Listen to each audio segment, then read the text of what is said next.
भैया मैं कितने डीएसए क्वेश्चंस करूं जिससे मैं फैंग में चला जाऊं?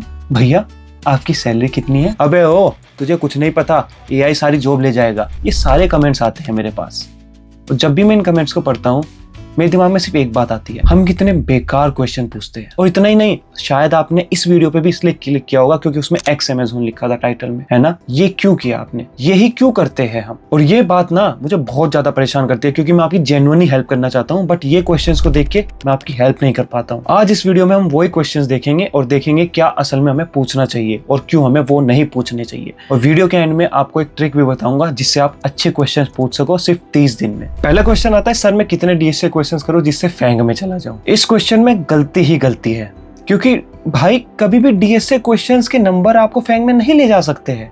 क्यों पूछते हो आप ये सवाल? और हालत है ना ऐसी है कि अगर मैं वीडियो बना रहा हूँ ना ये वाली डीएसए के क्वेश्चंस के ऊपर, तो कमेंट में लोग लिख देंगे कि भैया कितने डीएसए क्वेश्चन करो जिससे मैं सेलेक्ट हो जाऊं। अरे भाई आपको समझना होगा वाई पार्ट को, वाई, ठीक है? क्यों पूछते हैं डीएसए?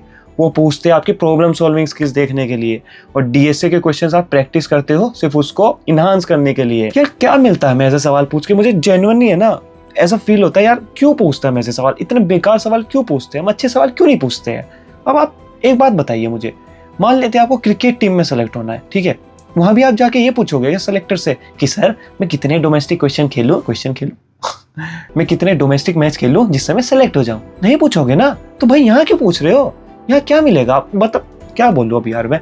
डीएसए क्वेश्चंस अगर आप 600 भी कर लिए मान लो, फिर भी प्रॉब्लम सॉल्विंग स्किल्स आपकी 0 है, भाई क्यों सेलेक्ट हो गया आप?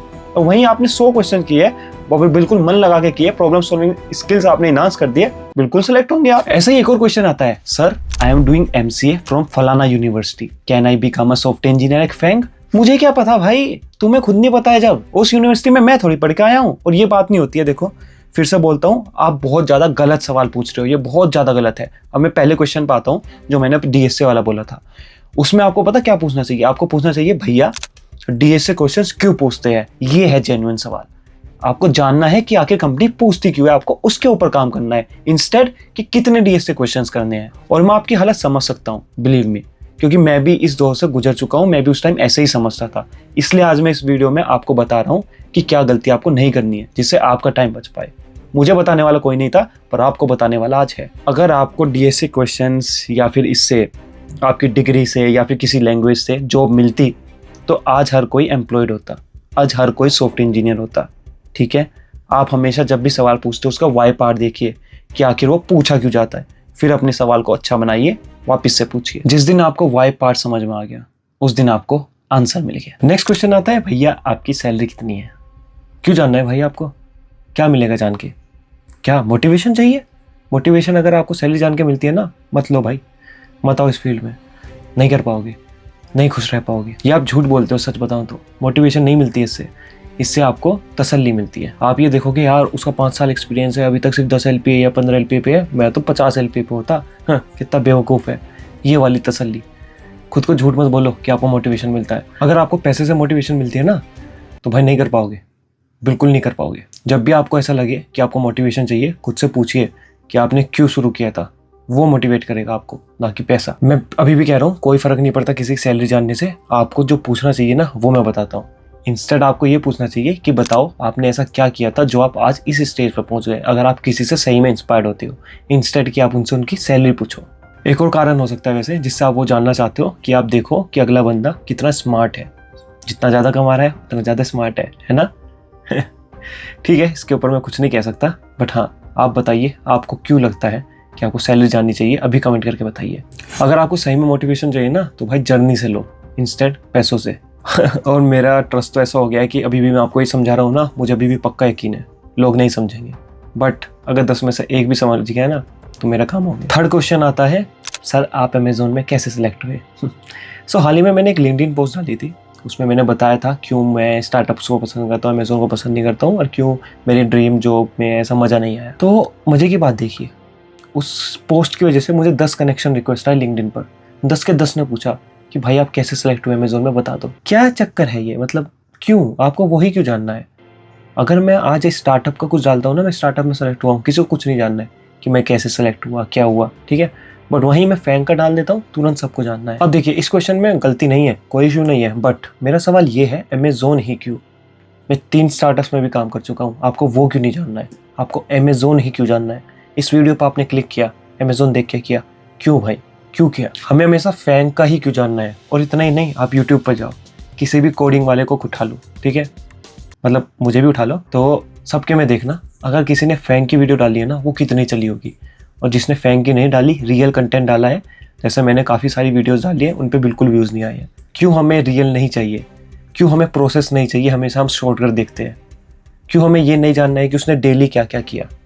क्यों हमें सिर्फ यही जानना है कि उसने लास्ट में लैंड कर दिया तो एक रोड मैप दे दो? क्यों भाई? मतलब अमेज़न, फैंग, गूगल वगैरह, यही क्यों? स्टार्टअप्स क्यों नहीं? आई डोंट नो कि ये सिर्फ यहीं पे है इंडिया में या पूरे वर्ल्ड वाइड है, बट बहुत गलत है यार। ये माइंडसेट हमें चेंज करना होगा। अब काफ़ी सारे लोग बोलेंगे यार इसने तो अमेज़न क्रैक कर लिया था इसलिए ये ऐसा कह रहा है, ये तो बेवकूफ़ हो गया है, हमें ज़्यादा पता है इससे। हाँ भाई ठीक है, मैं मान चुका हूँ। 4th क्वेश्चन आता है, अबे तुझे कुछ नहीं पता, एआई सब कुछ ले जाएगा, बेफालतू में वीडियो मत बना यहाँ व्यूज़ के लिए। अब इस क्वेश्चन में गलत कुछ नहीं है, मैं ये नहीं कह रहा हूँ कि गलत है वो, बट फिर मैं उनसे पूछता हूँ यार तुम किस बेसिस पे कह रहे हो? फिर वो बोलते हैं हम तो कॉलेज में, हम किस बेसिस पे बोलेंगे? सेंस है कि इस बात की? मतलब व्हाट इज दिस? मतलब एक बंदा जो ऑलरेडी 5 साल घिसा चुका है, जो 5 साल से काम कर रहा है उसी फील्ड में, जिस फील्ड में आप जाना चाह रहे हो, उस बंदे से ज़्यादा आपको पता है जो अभी आप सीख रहे हो। अब देखो, मैं ये नहीं कह रहा हूँ कि मैं आपकी जो पॉइंट है उसको गलत कह रहा हूँ, मैं गलत कहूँगा अगर आप वैलिड पॉइंट के साथ नहीं आओगे। अगर आप हवा में ऐसे बोल रहे हो कि नहीं वो तो जॉब ले जाएगा, पर कोई वैलिड पॉइंट नहीं है, भाई मैं फिर बोलूँगा आप गलत हो, ठीक है? अगर आपको डिबेट करनी है वैलिड पॉइंट के साथ करो।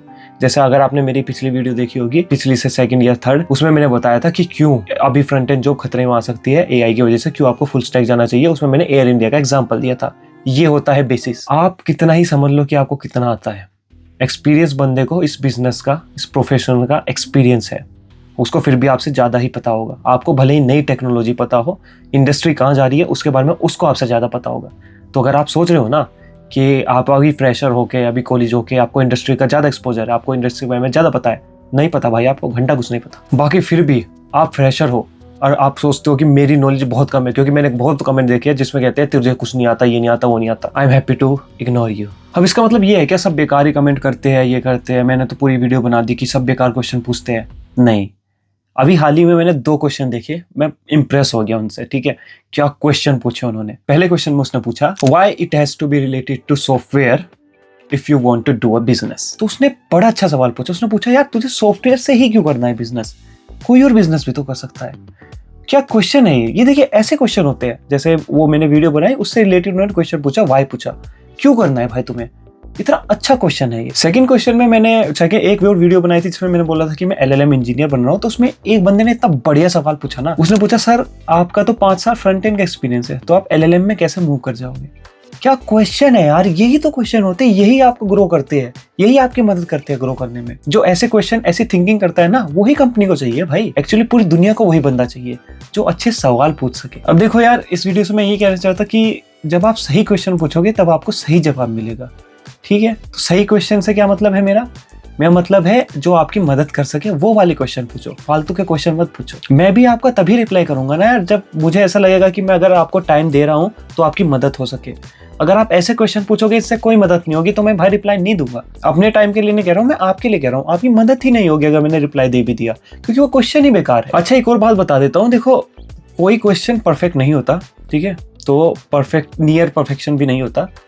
आपको हमेशा ऐसे क्वेश्चन पूछने हैं जो आपकी मदद कर सके। ये जो मैंने आज क्वेश्चन बताई है बिल्कुल आपकी मदद नहीं करेंगे, ठीक है? अब नेक्स्ट टाइम आपको क्या करना है वो मैं आपको बताता हूँ, कैसे आप 30 दिन में सही क्वेश्चन पूछ सकते हो। मान लेते हैं आज आपके दिमाग में आया सर कितने DSA क्वेश्चन करूँ जिससे मैं फैंग में सेलेक्ट हो जाऊँ, ठीक है? अब ये हो गया आपका पहला क्वेश्चन। आज आपने पूछा, कल इसको इंप्रूव करिए, ठीक है? कल इसके वाई के बारे में सोचिए। कल मेरे से आके पूछिए कि सर मैं DSA कंपनी पूछती क्यों है, ठीक है? थोड़ा परफेक्ट हो गया है, मतलब ज़्यादा नहीं हुआ।